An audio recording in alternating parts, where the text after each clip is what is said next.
নমস্কার, max video নতুন একটা ব্লগে আপনাদের সকলকে স্বাগত জানাই। আজ 17 জুন সোমবার, এখন বাজে সকাল 10:20। এখন থেকে আমি আমার আজকের ব্লগটা শুরু করছি। আজকে সকাল থেকে ওয়েদারটা একটু অন্যরকম, মেঘলা, মাঝে মাঝে হালকা হালকা রোদ উঠছে, আর কখনো কখনো গুড়ি গুড়ি বৃষ্টিও হচ্ছে। তুলতুল আজকে সকালে অনেকটা দেরিতেই ঘুম থেকে উঠেছে, এই 9:30 নাগাদ। আর আমিও ডাকিনি, কারণ দেখলাম যে আগামীকালকে থেকে তো স্কুল শুরু হয়ে যাবে, এমনিতেই তাড়াতাড়ি উঠতে হবে সকালে, তো ঘুমাচ্ছে ঘুমাক। আর যেহেতু সকালে দেরিতে ঘুম থেকে উঠেছে, তো আজকে ব্রেকফাস্ট করতে করতে ওর অনেকটা দেরি হয়ে গেছে। আর সেই ফাঁকে আমি আমাদের জন্য ব্রেকফাস্ট বানিয়ে তুলতুলো বাবাকে দিয়ে দিলাম। আজকে ব্রেকফাস্টে বানিয়েছিলাম চিলা আর ছোলা আর কাবলি চানার তরকারি। সকালের সমস্ত কাজ আমার প্রায় কমপ্লিট। তুলতুলো বাবা সকাল সকাল মুদিখানার বাজার করে নিয়ে এসেছেন, কিন্তু ব্যাগ থেকে এখনও জিনিসপত্রগুলো বের করিনি। কখন বের করব জানি না, কারণ আমি যখনই বের করি তুলতুল হাত লাগাবে। আর এখন আমি যাব স্নানে, আজকে অনেকটা দেরি হয়ে গেল। মামা তুমি এখানে রেখেছো, এটা পা দিলেই ভেঙে যাবে। তুলে দিই বাবা, পরে বের করে দেবো আবার। হ্যাঁ,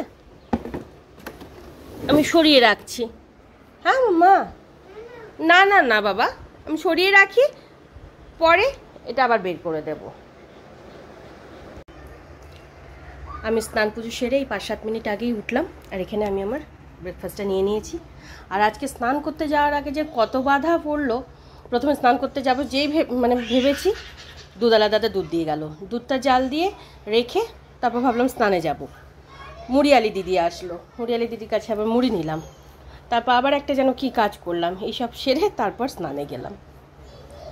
এদিকে আয় মা, ওদিকে আয়, এদিকে যাস না বাবা, ওদিকে যেও না, চলে এসো চলে এসো, এদিকে এসো এসো। তখন আমি ব্রেকফাস্ট সেরে তুলতুলকে গ্লুকোজের জলটুকু খাইয়ে এদিকে দুপুরে রান্নাটা বসিয়ে দিয়েছি। এদিকে হচ্ছে রসুন ফোড়ন দিয়ে নোটে শাক ভাজা, আর প্রেশার কুকারে ডিম আর আলুটা সেদ্ধ বসিয়েছি। একটা সিটি দিলেই ডিম আলু সেদ্ধ হয়ে যাবে।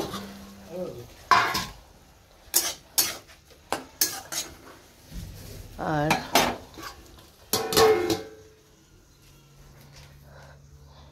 এখন খেয়াল করছি যে তুলতুলের বাবা ওই মুদিখানা বাজারে মিশ্রি এনেছে। এটা যদি আগে দেখতাম তাহলে মিশ্রিটা ভিজিয়ে রাখতাম, আজকে তুলতুলকে একটু মিশ্রির জল খাওয়াতাম।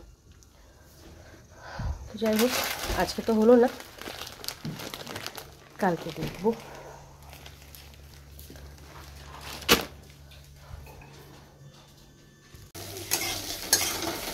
এখন বাজে 12:20, আর এদিকে আমার রসুন ফোড়ন দিয়ে নোটে শাক ভাজা আর তুলতুলের জন্য আলু আর গাজর দিয়ে ডিমের ঝোলটা হয়ে গেছে।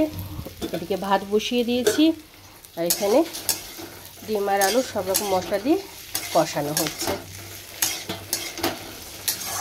রান্নার এক ফাঁকে তুলতুলকে ফল খাইয়ে দিয়েছিলাম, এবার তেল মালিশ করে দেব।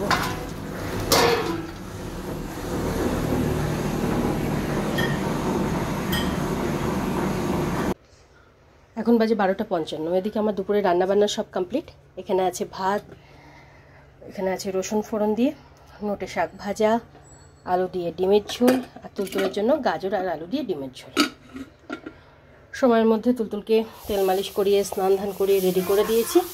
আর এখন এই গ্যাস ওভেন রান্নাঘর এগুলো সব ধুয়ে মুছে পরিষ্কার করে তারপর তুলতুলকে খাইয়ে দেব। হ্যাঁ, হাতি পরে খেলো, আর খেয়ে নাও। এখন বাজে 2:30, আর তখন তুলতুলকে লাঞ্চ করিয়ে হাত মুখটা ধুয়ে বেডে নিয়ে গিয়ে শুয়ে দিলাম। শোয়ানোর 10-15 মিনিটের মধ্যেই তুলতুল আজকে ঘুমিয়ে পড়েছে। আর তারপরে এক ঝুড়ি বাসন কুসন ছিল, সেগুলো সব মেজে ধুয়ে রেখে তুলতুলের বাবা আর ধানিকে খাবারটা বেড়ে দিয়ে এখন ব্যাগ থেকে এই মুদিখানার জিনিসপত্রগুলো সব বের করলাম। এবার এগুলো সব গুছিয়ে রাখবো, যেগুলো ঢালতে হবে সেগুলো সব কন্টেনারে ঢেলে রেখে দেবো। তারপরে আরও 2-1টা কাজ আছে, সেগুলো সেরে তারপর আমি লাঞ্চ করব। এখন বাজে 3:15, আর ঘড়ির ব্যাটারিটা চেঞ্জ করে এই সবেমাত্র ঘড়িটা টাঙিয়ে দিলাম। আজ প্রায় 8-10 দিন পরে ঘড়িটা টাঙানো হলো। ব্যাটারি ফুরিয়ে গেছিলো, কারণ ব্যাটারিটা যখন চেঞ্জ করে লাগালাম দেখলাম ঘড়িটা ঠিকঠাক চলছে। আর ব্যাগ থেকে মাসকাবাড়ির জিনিসপত্রগুলো সব বের করে গুছিয়ে রাখলাম, কিছু জিনিসপত্র কন্টেনারে ঢেলে রাখলাম। এগুলো সব করে ওদিকে বেশ কিছু আরও 2-1টা কাজ ছিল, সেগুলো সব সেরে এখানে আমি আমার খাবারটা বেড়ে নিয়েছি। নে খেয়ে না, জলটুকু খেয়ে না, ওকে খাওয়াতে হবে না, তুই নিজে খা। না বাবা নাও, একটুখানি খাও, নাও খেয়ে নাও, নাও, এরকম করে না বাবা। শোনো, গুড ইভিনিং। এখন বাজে 5:45, আর তখন আমি লাঞ্চ সেরে লাঞ্চের বাসন কুসনগুলো মেজে ধুয়ে রেখে একটু শুয়েছিলাম। ওই 4:30 পৌনে 5টা নাগাদ আমি আর তুলতুল দুজনেই একসাথে ঘুম থেকে উঠলাম। ঘুম থেকে ওঠার পর তুলতুলের হাত মুখটা ভালো করে ধুয়ে ওকে একটু মিষ্টির ভেজানো জল খেতে দিলাম। আর তারপরে বিকেলের যে কাজগুলো থাকে, ঘরটর ঝাড় দেওয়া, একটু ডাস্টিং, ছাদ থেকে জামা কাপড় আনা, এই সমস্ত কাজগুলো সব সারলাম। বাসন কুসন তো দুপুরেই সব মেজে রেখেছিলাম। আর এখন তুলতুলের জন্য দুধটা গরম করে একটু ঠান্ডা করতে দিয়েছি। আর আমার হেল্পিং হ্যান্ড দিদি আজকে থেকে ছুটি নিয়ে আবার গ্রামে গেছে, কোনো আত্মীয়র বিয়ে আছে, বিয়ে অ্যাটেন্ড করতে গেছে। মানে এরকমভাবে বলে গেল যে এবার আর দিদির যাওয়ার ইচ্ছা ছিল না গ্রামে, কিন্তু আত্মীয় স্বজন এতটাই জোর করছে, মানে তাকে ছাড়া বিয়ে হবেই না, তাই তাকে বাধ্য হয়েই যেতে হচ্ছে। বলে তো গেছে 3-4 দিন পরে আসবে, জানি না ঠিক কবে আসবে।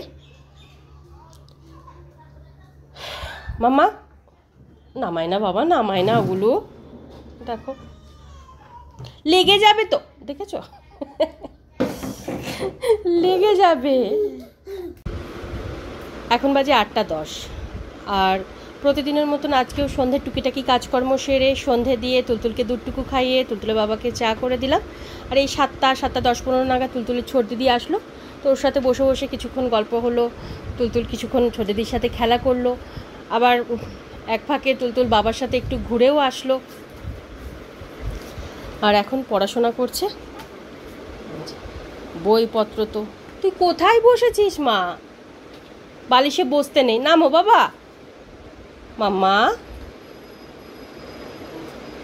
মা কথা শোনো, নামো, বালিশে বসতে নেই, নামো বাবা। এখন বাজে 9:40, আর তুলতুল আজকে ওই 8 ঘন্টা 40 মিনিট মতন একটু পড়াশোনা করলো। তারপরে ওর স্কুলের ব্যাগপত্র, জামা কাপড় এগুলো সব গুছিয়ে গাছিয়ে রাখলাম, রেখে আরও 2-1টা কাজ ছিল সেগুলো সব সেরে এদিকে রাতে রান্নাটা বসিয়ে দিয়েছি। আজকে শুধুমাত্র তুলতুল আর ধানির জন্যই রাতের রান্নাটা হচ্ছে। তুলতুলের বাবার ওনার এক বন্ধুর বাড়িতে নেমন্তন্ন আছে, তো উনি ওখানেই গেছেন। আর এখানে তুলতুল আর ধানির জন্য ওই চাল ডাল আর একটু আলু সেদ্ধ বসিয়ে দিয়েছিলাম, হয়েও গেছে। এবার তুলতুলকে খাইয়ে দেবো, ধানিকে খাবারটা দিয়ে দেবো।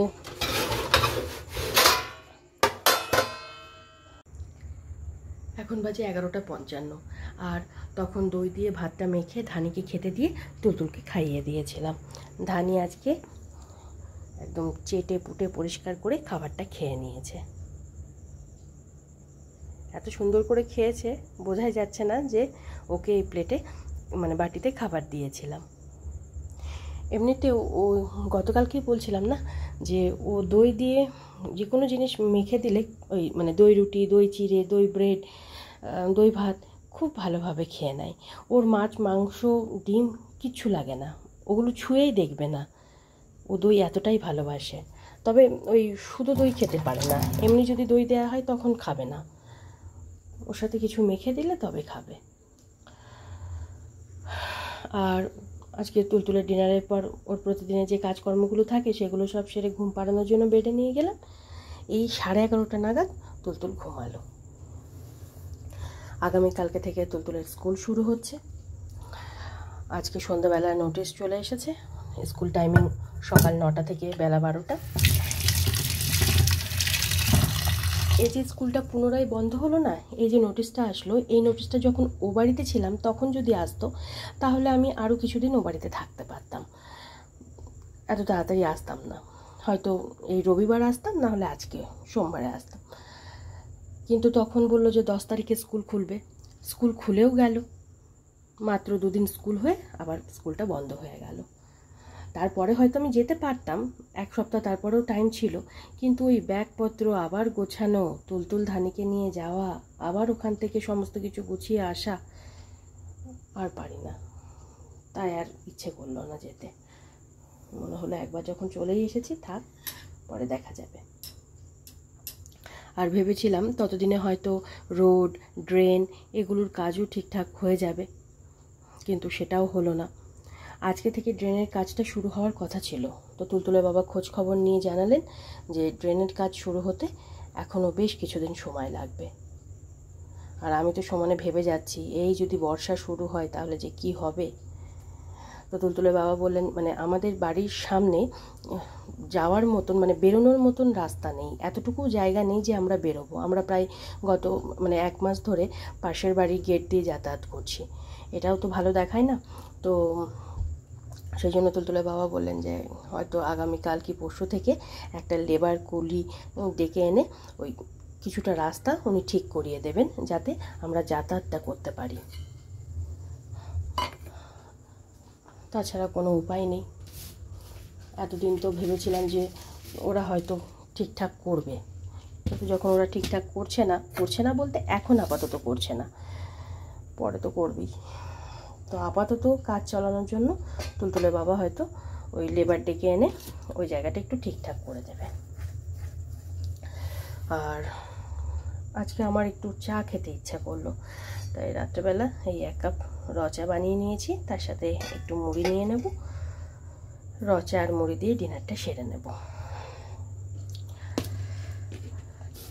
ডিনার সেরে আর এদিকে 2-1টা কাজ আছে, সেগুলো সব করব। তাই আজকের ব্লগটা আমি এই পর্যন্তই রাখছি। আজকের ব্লগটা আমি এখানেই শেষ করছি। আমার এই ব্লগটা যদি ভালো লেগে থাকে তাহলে আমার এই চ্যানেলটাকে সাবস্ক্রাইব করে দেওয়ার জন্য বিশেষভাবে অনুরোধ রইল, সাথে লাইক আর শেয়ার করে দেওয়ার জন্য অনুরোধ রইল। সবাই ভালো থাকবেন। Bye and good night.